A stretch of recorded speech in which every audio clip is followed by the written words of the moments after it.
Hello दोस्तों, नमस्कार। मैं सूरज चंद आपका स्वागत करता हूं आपका अपना coaching centre study for star classes में। तो आज हम जानेंगे हिंदी के बारे में। आज हम पढ़ेंगे हिंदी, है कि नहीं। आप सुनिए, हिंदी में जो है किस तरीके से आपके क्वेश्चन बनते हैं और आपके एग्जाम में कैसे आते हैं, उसका एक चैप्टर है हिंदी वर्ड रचना या हिंदी वर्ड बोध। विभिन्न प्रतियोगी परीक्षाओं में जो है इससे कम आपके 2 नंबर या 3 नंबर के क्वेश्चन पूछे ही जाते हैं, है कि नहीं, चाहे कोई भी एग्जाम हो। तो आइए हम जानते हैं। सुनिए, जैसे जो है विश्व की अन्य भाषाओं के भाग सबके वर्ड हैं, तो इसी तरीके से हिंदी में भी ये क्या होते हैं, अपने वर्ड होते हैं। पहला क्वेश्चन आपसे क्या पूछेगा कि हिंदी में जो है मूल वर्डों की संख्या कितनी है। दूसरा पूछ लेगा हिंदी में कुल वर्डों की संख्या कितनी है कि नहीं। तब आप जानते रहेंगे तभी न बताएंगे। तो देखिए, हिंदी में जो है मूल वर्डों की संख्या है 44, है ना। ये कौन कौन है हम अगले वीडियो में यानी अभी आगे जो है हम जानेंगे। अच्छा, हिंदी में कुल वर्डों की संख्या कितना है, 52। फिर आगे आते हैं। आगे आपसे क्या पूछेगा, आगे आपसे ये पूछेगा कि हिंदी वर्ड बोध के कितने रूप हैं। हिंदी वर्ड बोध के कितने रूप हैं। तो हिंदी वर्ड बोध के जो है 3 रूप हैं। पहला है आपका उच्चारण स्थान के आधार पर, दूसरा है आपका वायु संवेग के आधार पर, और तीसरा है आपका तारत्व के आधार पर। अब देखिए, इन्हीं 3 टॉपिक से जो है आपके हिंदी वर्ड रचना में क्वेश्चन बनते हैं। अगर ये तीनों टॉपिक आपका क्लियर है तो ये मान के चलिए जो है आपका हिंदी वर्ड रचना तैयार है। और इसी जगह से आपके जो है आपके एग्जाम में क्वेश्चन बनते हैं और क्वेश्चन जो है आपके एग्जाम में पूछे जाते हैं, है ना। तो हाँ, अब इसके बाद देखिए आगे हम जानेंगे जो है कि उच्चारण स्थान के आधार पर जो है कितने वर्ड होते हैं, वायु संवेग के आधार पर कितने होते हैं, तारत्व के आधार पर कितने होते हैं, है ना। आइए देखते हैं जो है उच्चारण स्थान के आधार पर वर्ड बोध। देखिए, उच्चारण स्थान के आधार पर वर्ड बोध क्या होता है। उच्चारण स्थान के आधार पर जो वर्ड के जो रूप होते हैं वो होते हैं 2। आपके एग्जाम में पूछा जाएगा, क्वेश्चन क्या पूछा जाएगा कि उच्चारण स्थान के आधार पे वर्ड के कितने भेद हैं, यानी वर्ड के कितने रूप हैं। तो 2 होते हैं। पहला है आपका स्वर वर्ड और दूसरा है आपका व्यंजन वर्ड। पहला आपका स्वर वर्ड और दूसरा आपका व्यंजन वर्ड। तो सबसे पहले जानेंगे स्वर वर्ड के बारे में।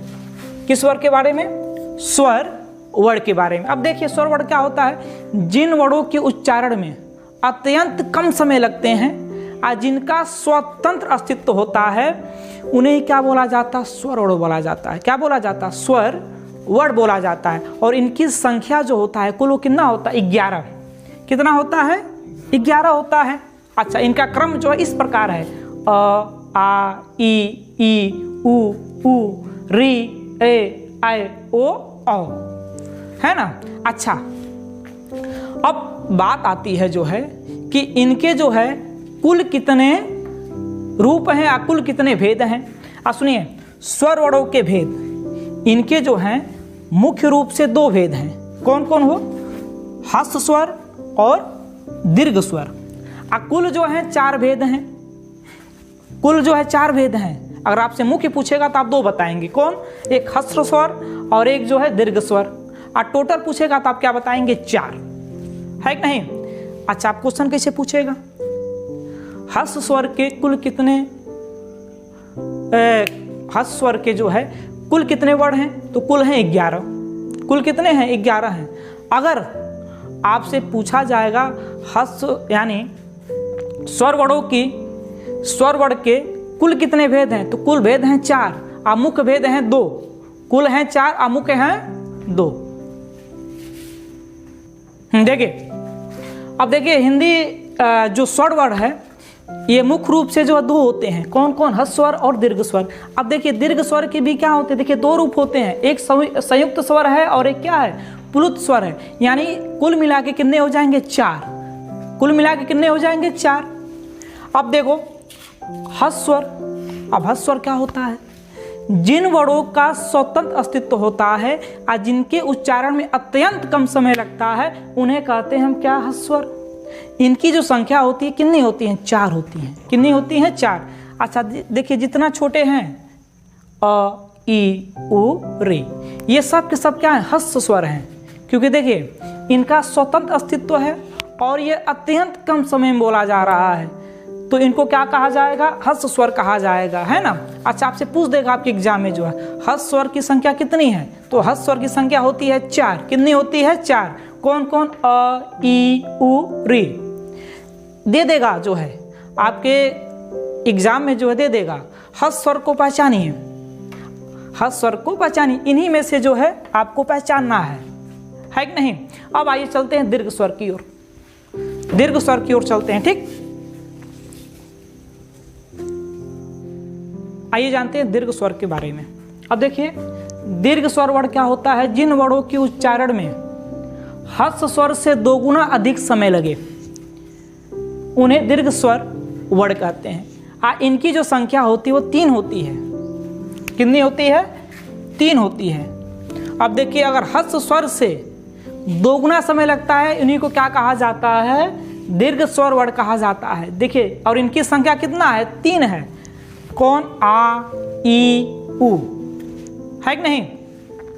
आपके एग्जाम में पूछा जाएगा दीर्घ स्वर वर्णों की संख्या कितनी है, तो कितनी है? 3 है। कितनी है? 3। कौन कौन? आ, ई, उ। अच्छा, फिर आइए जो है देखते हैं संयुक्त स्वर वर्णों के बारे में। संयुक्त स्वर वर्ण। अच्छा, संयुक्त स्वर जो वर्ण है, जो संयुक्त स्वर वर्ण है वह क्या आता है? जो स्वर वर्ण 2 स्वर वर्णों से मिलकर बनते हैं उन्हें हम क्या कहते हैं? संयुक्त स्वर वर्ण कहते हैं। इनकी संख्या जो है उनकी संख्या है 4। कितनी है? 4। पूछ लेगा संयुक्त स्वर वर्णों की संख्या कितनी है, तो संयुक्त स्वर वर्णों की जो संख्या है वह है 4। कौन कौन?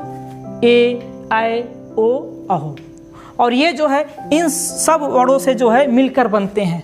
अच्छा, यहाँ देखेंगे जो है ये जो 4 हैं ये कॉमन है, ये सब में पाए जाएंगे। अगर ए का निर्माण होगा अ या आ प्लस छोटी ई और बड़ी ई से मिलकर होता है।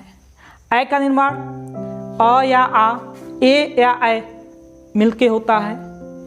फिर इसके बाद औ का निर्माण क्या होता है? अ या आ छोटका उ बड़का उ से मिलकर होता है। फिर औ का निर्माण आ या आ, ये अ है, आ नहीं है, अ या आ औ या औ से मिलकर होता है। इस तरीके से जो है संयुक्त स्वर वर्णों का क्या होता है? निर्माण होता है ना। आज देखिए चौथा आता आपका प्लुत स्वर। प्लुत स्वर वर्ण ये मैं बता दूं जो है वह आपके एग्जाम में आज तक कभी नहीं आया है, क्योंकि इनका जो यूज होता है वह संस्कृत में होता है ना। और न कभी पूछा जाएगा आपके जो है जो इनकी संख्या होती है प्लुत स्वर वर्ण की वह होती है 1। कितनी होती है? 1। और वह है क्या? ओइम।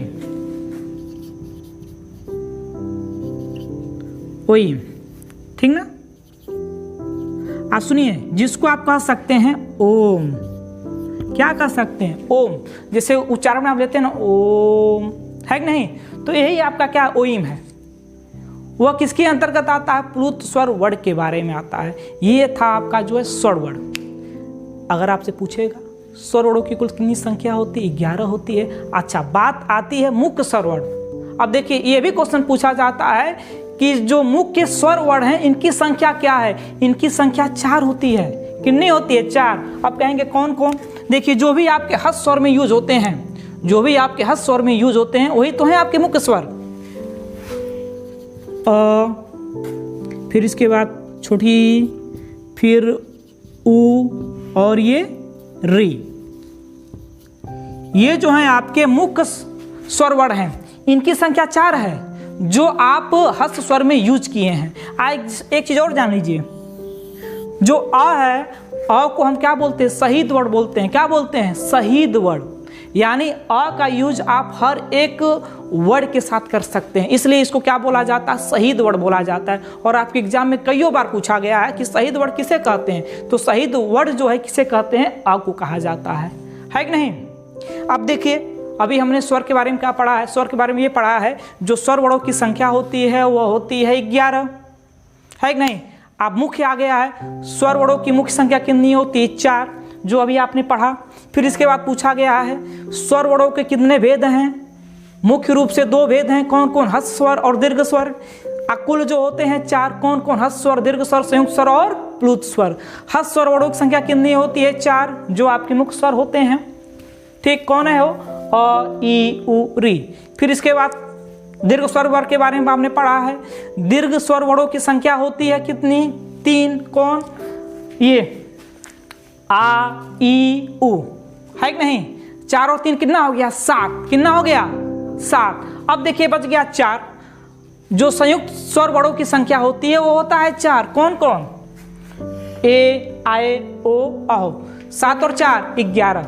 अब कहेंगे सर अभी एक बचा हुआ है। देखिए एक जो बचा हुआ प्लुत स्वर, इसके अंतर्गत ओइम आता है, जो आपका यूज हिंदी में नहीं किया जाता। वो किसमें किया जाता? संस्कृत में किया जाता है। कुल कितने हो गए? 11 हो गए। अब हम पढ़ेंगे जो है वायु संवेग के बारे में, है ना।